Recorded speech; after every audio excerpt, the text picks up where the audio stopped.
चलिए सीधा रुख करते हैं हमारे सहयोगी नितिन उपाध्याय का और उनसे जानने की कोशिश करते हैं। नितिन, कहाँ हैं आप और किस तरीके की अभी ताजा अपडेट आपके पास है, बताइए जरा दर्शकों को।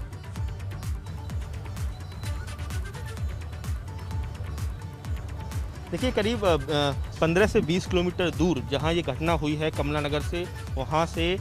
थाना एतमादपुर क्षेत्र में जो कस्बा है एतमादपुर, उसके खंदौली रोड पे 2 घंटे के लूट की जो डकैती की 2 घंटे की घटना के बाद पुलिस ने जिस तरीके से बहुत ही शानदार काम करते हुए 2 बदमाशों को एनकाउंटर में गिरफ्तार किया है। आप देख सकते हैं ये एतमादपुर कस्बा है, खंदौली रोड है और उस पर इसी जगह आप देख सकते हैं कि पूरी तरह से आप देख सकते हैं जो बैरिकेड किया गया है पूरी तरह से, ये वो स्पॉट है, एनकाउंटर साइट है। यहाँ गोली लगी है, बाइक पर 2 बदमाश बताए जा रहे थे जो वहाँ से जब जो डकैती हुई पड़ी है वहाँ से बैग लेकर गोल्ड से भरा हुआ यहीं पहुँचे हुए थे और उसी समय जो चूंकि पूरे शहर की पूरे ज़िले की नाकेबंदी कर दी गई थी, लगातार पूरे जो जितने भी 43-44 थाने हैं और वहाँ चेकिंग अभियान शुरू हो गया था और लगातार पुलिस की कई सारी टीमें इसमें जुट गई थी और ऐसे में जानकारी मिली कि जो बदमाश हैं वो वहाँ से कमला नगर इलाके से भागते हुए NH2 के ज़रिए यहाँ पहुँचे और ऐसे में पुलिस ने यहाँ घेराबंदी की, उनको रोका और 2 बदमाशों को यहाँ उनको एनकाउंटर में गिरफ्तार कर लिया है। आप देखते हैं कि तमाम जो आला अधिकारी इस समय मौके पर हैं।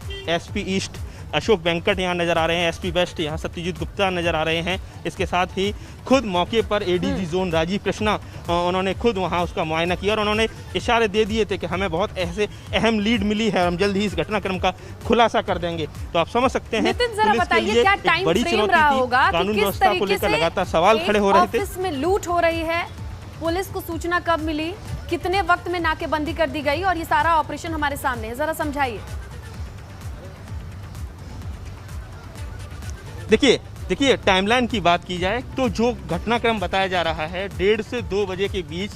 मनप्पुरम गोल्ड लोन का जो ऑफिस है, क्योंकि इसका हेडक्वार्टर केरला है और बताया जाता है कि बड़े स्तर पर कई सारे जो लोग हैं अपना सोना रखते हैं और उसके बदले पैसे लेते हैं। 2 व्हीलर 4 व्हीलर का लोन उस ऑफिस से दिया जाता है। इसके अलावा कई तरह की जो फाइनेंशियल एक्टिविटीज़ होती हैं वो वहाँ से चलती हैं। बताया जा रहा है कि 6 जो हथियारबंद बदमाश अंदर पहुंचते हैं, 4 लोग उस समय वहां उस फाइनेंस कंपनी में मौजूद थे और जो बैंक मैनेजर विजय कुमार समेत सभी को हथियारों के बल पर ओवर पावर करते हैं और उसके बाद थोड़ी देर वो नॉर्मल बात करते हैं कि मुझे गोल्ड लोन लेना है, तमाम चीज़ें और जो तमाम जो उनके एग्जीक्यूटिव थे वो जानकारी देते हैं। लेकिन थोड़ी देर बाद वो अपने कहा जाए जो पूरा जिस तरह से जो बदमाश है अपनी हरकतों पर उतर आते हैं और उसके बाद हथियारों के बल पे वो जो गोल्ड जमा हुआ था उसको लेकर पूरी तरह से उनको एक तरफ बंद करके पूरा जो सोना है उसे लूट लेते हैं। और उसके बाद जो CCTV फुटेज सामने आई है उसमें दिख रहा है किस तरीके से बहुत ईजिली, ताकि किसी को इस बात का शक ना हो कि कोई भी एक्टिविटीज़ अंदर हुई है और उसके बाद और 4 बदमाश एक तरफ चले जाते हैं, 2 बदमाश दूसरी तरफ चले जाते हैं और जैसे ही पुलिस को जानकारी होती है SP सिटी सबसे पहले मौके पर पहुंचते हैं, कई थानों का फोर्स पहुंचता है और उसके बाद